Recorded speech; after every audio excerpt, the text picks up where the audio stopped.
Good day, everyone. Welcome to our Science 5 class. Today, we're going to discuss the reproductive parts in plants and their function. I am Teacher Betty, your teacher in science. Plants are one of the most important living organisms on Earth. They provide benefits to both animals and human beings. They produce oxygen, which is needed for the survival of living organisms. Overall, different parts of plants have different roles to perform. It's just equally essential to know how they are propagated. Let us start by knowing the different reproductive parts of a flower. First, we have the petals. Petals attract pollinating insects with their bright color and attractive scent. The group of petals is called corolla. The next part are the sepals. Sepals are the small leaves under the flower and protect the rising buds. Another part is the stamen. The stamen is the male organ of the flower. It has two parts. First is the anther, which is made up of two lobes that contain the pollen sacs. And the other is the filament, holds the anther in a position tall enough to release the pollen. The pistil is the female organ of the flower. It has three parts. Stigma receives and captures the pollen grains and on which they germinate. Style, it connects the stigma to the ovary and the place where pollen tube grows. Ovary, the enlarged basal portion of the pistil which contains the ovules. Not all flowers have the same parts. There is a perfect or imperfect flower. Perfect flowers, one with both the stamen and pistil. Samples are gomamela, lilies, and tulips. Imperfect flower, one that lacks one of the sex organ. An example is a squash flower. Now let's have the reproductive parts of a stem, root, and leaf. Natural vegetative propagation is a method where a portion of the plant gets separated from the body of the mother plant and grows into an independent plant. The parts may be stem, root, and leaf. Have you ever seen a strawberry plant or a peppermint plant spreading across the ground? They don't just grow straight up like moss plants. Instead, they spread out horizontally. This special way of growing is called runners. Runners are stems that grow horizontally above the ground. They have nodes where buds are formed. These buds grow into a new plant. Examples are strawberries and peppermint. Suckers are upright shoots that grow from buds found at the base of stems of parent plants. The banana, bamboo, and pineapple are some examples of plants that can reproduce from suckers. Bulb contains an underground stem.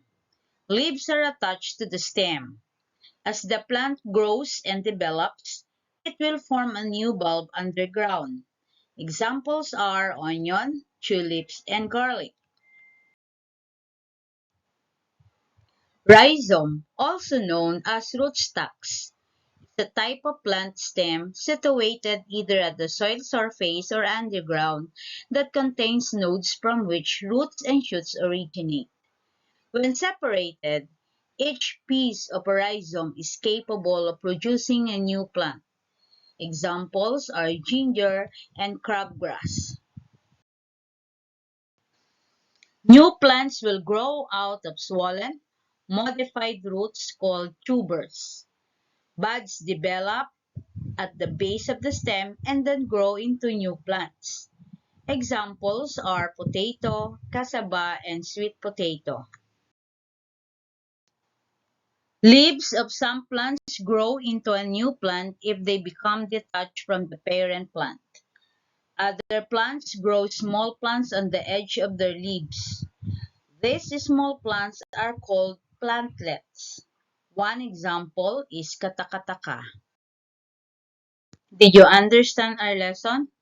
Let's check if you understand our lesson by answering the activity.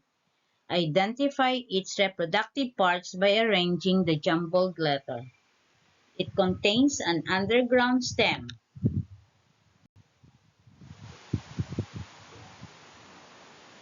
The correct answer is bulb. It is the upright shoots that grow from buds found at the base of stem of parent plants. The correct answer is suckers. Plants grow small plants on the edge of their leaves. The correct answer is plantlets. It is a swollen and modified root.